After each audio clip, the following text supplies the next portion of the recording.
Today, we're diving deep into the strange, complex, and, let's be honest, pretty controversial world of Carlos Castaneda and his teacher, the Yaqui sorcerer, Don Juan Matus. And their entire philosophy, this whole other reality, it all kicks off with one single, world-shattering idea. Right there. That's the key that unlocks everything.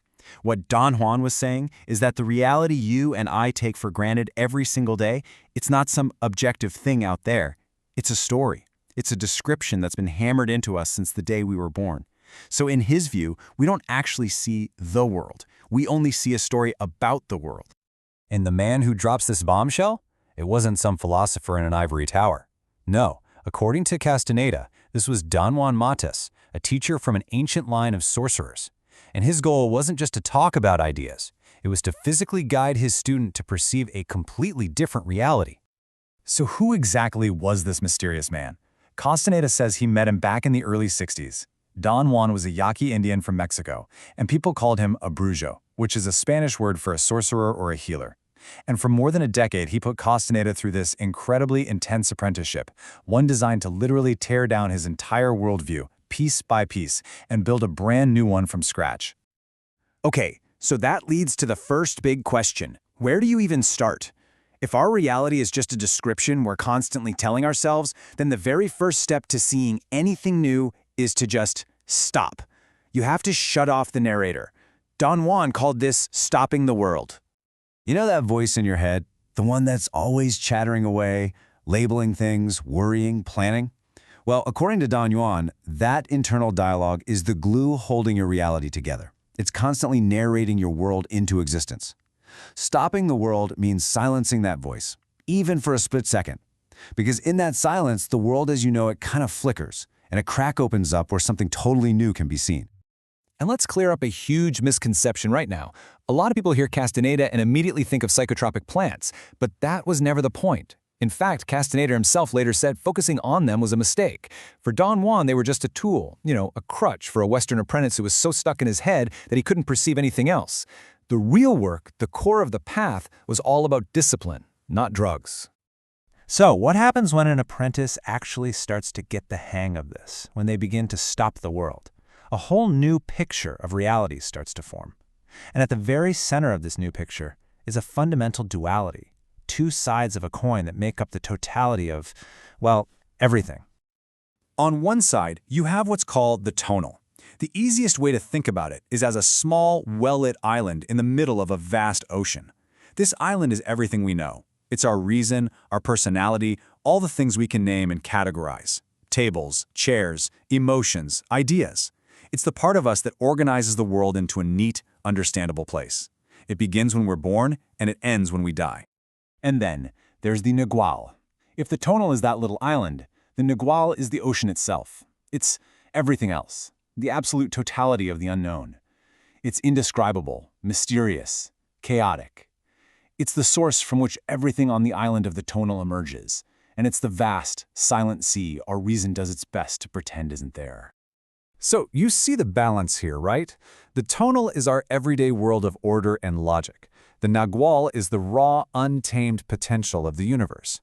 And what Don Juan taught is that if you only live on that tiny island of the tonal, you're basically blind to the true, mind-boggling vastness of what's actually real.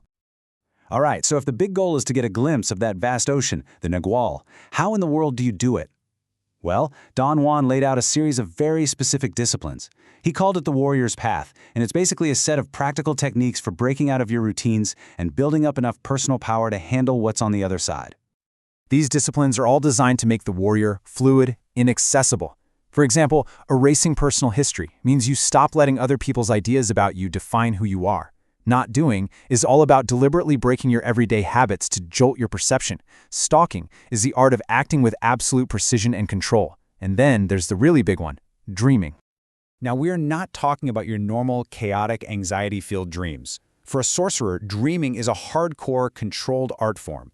It's about learning to become fully aware while you're dreaming and then using that state as a launch pad, a gateway to explore other actual realities and to build up what they call the energy body. So how does any of this actually work? I mean, what's the mechanism behind these incredible shifts in what we see and experience? According to Don Juan, it all comes down to one single, absolutely crucial concept. The Sorcerer's entire explanation for perception, for reality itself, hinges on this one idea.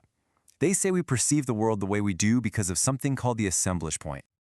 Okay, let's break this down because it's a wild idea. Sorcerers who can see energy don't perceive people as solid bodies. They see us as luminous eggs or bubbles of energy. And on this energy bubble, there's a single spot of intense brightness. That's the assemblage point.